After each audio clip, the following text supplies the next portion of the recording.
Welcome back, everyone, to this deep dive. We're looking at some really fascinating material today. We are indeed. We're jumping into session 45 of the Law of One. Right, and this session, well, you brought it to us, our listener, and we're planning to really unpack it together, looking for those core insights. Absolutely. The Law of One material, it's pretty profound stuff, and session 45 gets into some really interesting areas. Yeah, it does. So, our mission, if you will, is to go through it carefully, question by question, and, explore the deeper meanings in Rod's responses. We'll treat it with respect, but really examine it. Sounds good. Ready when you are. Okay, let's start with the first one, 45.1. This is about the instrument's physical state. Yeah, the questioner asks how the instrument is doing after some time off, meant for rest. And Ra's answer is, well, it's pretty direct. Extremely poor, not rested. But then, right after saying that, Roz adds that the instrument is still really eager for the contact. That really jumps out, doesn't it? That even feeling, depleted, there's this strong desire, this pull towards the work, towards service. Exactly. It speaks volumes about dedication, maybe pushing through challenges even when you don't feel physically 100%. Mhm. It really connects to that idea of the spirit's drive sometimes overriding physical limits. We've probably all felt a version of that, I right? think so, yeah. It's a core theme, really. Yeah. Service over comfort. Okay, so question 45.2 then asks if the break, the abstinence from contact, actually helped. And Ross says, yes, it was helpful. Specifically mentions it might have prevented some lung or kidney issues. Pulmonary or renal, yeah. Yeah. But it wasn't just the break. Right. Ra points out other things were important too, like the prayerful support from the group Mhm. and also the instrument's own determination, being patient and sticking to the recommendations. It paints a much more holistic picture, doesn't it? Mhm. It's the physical rest, yes, but also the energetic support, the mental attitude. It all works together. It really does. And that paradox, Ra mentions needing rest, but also needing active diversions. Yeah, that's interesting. It shows that well-being isn't always simple, It's not just stop doing things. Sometimes engagement, the right kind, is also healing. Finding that balance. It underlines that growth and healing aren't always straightforward paths. It's Yeah. complex. Definitely. Okay, so questions 45.3 and 45.4 shift gears a bit. They start talking about wanderers. Right. These souls from higher densities who incarnate here on Earth to help out. Mhm. The question asks if a lot of the wanderers here are from Ra's specific group, their social memory complex. And Ra confirms, yeah, a significant number of the sixth density wanderers are from their group. But then they add their other sixth density groups too, ones who helped in South America and Atlantis previously. Which is fascinating in itself. But the reason they're here, Ra calls it a unified feeling of reciprocal aid. Reciprocal aid, like because Ra's group received help in the past, maybe through things like the pyramids, they now feel this call to give back, to help humanity now, a kind of cosmic balance, you could say. It introduces this massive sense of interconnectedness, stretching across time and space. Like our actions now are part of this huge ongoing exchange. Yeah, it really broadens the perspective, makes you think about unseen connections. It really does. Yeah. Which leads nicely into the next few questions, 45.5, point 6, and point 7. The questioner wants to know if people in their group are wanderers. And maybe, where they came from. Rail confirms, yes, there are wanderers in the group, but then... They won't say who Yeah. or which group they're from, citing infringement, respecting free will. Which is so consistent with their whole philosophy, isn't it? Understanding is good, but not if it interferes with someone's path or choices. Exactly. That respect for free will is paramount. Hmm. But Ray does give some general info about the group's origins, density-wise. Yes. Okay, so 2 are sixth density origin, like Ray's group. Right. But the third one, this is really touching, Hmm? is fifth density. They were ready for sixth density harvest, basically ready to move up, but chose to come back here as a wanderer. Why? Because of a strong, loving connection with a teacher-student bond. Wow. That detail, that love and connection could literally shift a soul's chosen path like that.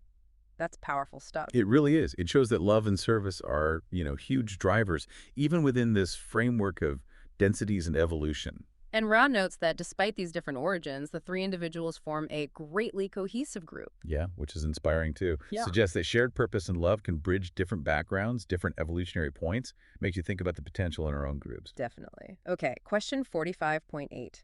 This brings us back to the instrument and the contact experience, specifically those tones in the right and left ear and touch sensations. Right. And Rest's response here is basically, we've covered this before. Do you have a more specific question about it? So, respecting the source, we won't try to reinterpret it here, but it does show how the law of one material builds on itself, you know? You need the earlier context. Exactly. It's layered. Hmm. Which leads into 45.9, which asks if a tickling sensation in the ears means something different from the tones. And the answer is pretty simple. No. Same meaning. Whether it feels like a tone or a tickle, it's serving the same communicative purpose. Which kind of opens up how we think about intuition or subtle signals, doesn't it? It's not always a clear bell ringing. Sometimes it's more nuanced. Pay attention to the subtle stuff. Mm-hmm. Okay, 45.10 gets really specific about those ear contacts. Left versus right ear polarity. This is one of those really intriguing bits. Ross says left ear contact relates to service to self polarity. And right ear contact relates to service to others. And the reason has to do with the body's magnetic field, these complex patterns, specifically mentioning the left side of the head often having a negative polarity on the time-space level. It's linking the physical body's orientation with metaphysical polarity, Yeah. like different antennas tuning into different frequencies. Left ear, negative polarity here, maybe more receptive to self-focused energy. Right. And the right ear, positive, more aligned with outwardly focused service energy. It's a fascinating glimpse into energetic dynamics. It really makes you think about that interplay between our physical selves and, well, the non-physical. Definitely. So the second to last question, 45.11, zooms out again. It asks us about the purpose or philosophy of social memory complexes in fourth, fifth, and sixth densities, both positive and negative paths. Yeah, the big picture of societal evolution across densities. And Ras says the basic point of any social memory complex is evolution. Understanding self and other self as parts of the creator. And this becomes more necessary as you go up the densities, right? Fourth and sixth densities apparently find these complexes really quite essential. But fifth density is a bit different. Fifth positive uses social memory to gain wisdom, but it's still quite individual. Okay. And fifth negative, well, they tend to do things much more alone, without group aid, more solitary. So it gives this framework, this spectrum, Yeah. from highly collective consciousness to more individual pursuits, depending on the density and path.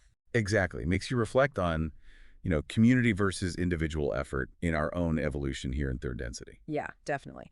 And Ra flags this as the last question because the instrument is running low on energy. Right. Which brings us to the very end of the session. Question 45.12 is just asking if there's anything else they can do for the instrument's comfort or the contact. And what happens next is almost comical, but also profound. There's all this background noise banging, rapping a doorbell, someone talking about the waterman. Just everyday life intruding. Right. And amidst all that chaos, Ra's response is just calm and simple. All is well, my brothers. It's quite powerful, isn't it? That centeredness, that peace, even with distractions all around. A reminder for us, maybe. I think so. Find that calm amidst the noise. And then finally, 45-point routine, the questioner asks Ra to repeat that last statement. And Ra does, lovingly repeats it. All is well, my brothers. I leave you now in the love and in the light of the one infinite creator. Go forth then, rejoicing in the power and the peace of the one infinite creator.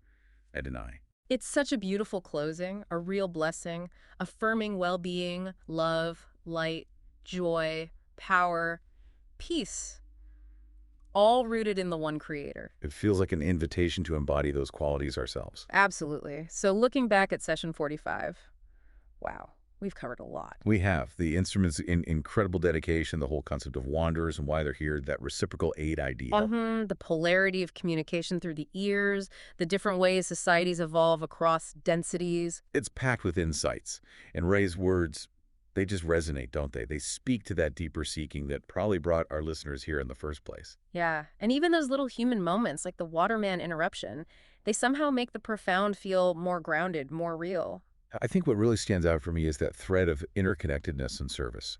The wanderers, the group cohesion, despite different origins, the energetic links, it all points to a universe that's fundamentally connected. Yeah, that's beautifully put. So maybe a final thought for everyone listening. Considering Ross's description of the wanderers and that deep sense of reciprocal service, how could we perhaps live with a bit more awareness of that interconnectedness in our own lives? Right, and maybe thinking about those different density paths. What does spiritual evolution really mean to you personally? How do you balance your own journey with your connection to, well, everything else? Good questions to ponder. Thank you again for bringing this session to us. It's always fantastic diving into this material together. It really is. Namaste. I am you and you are me.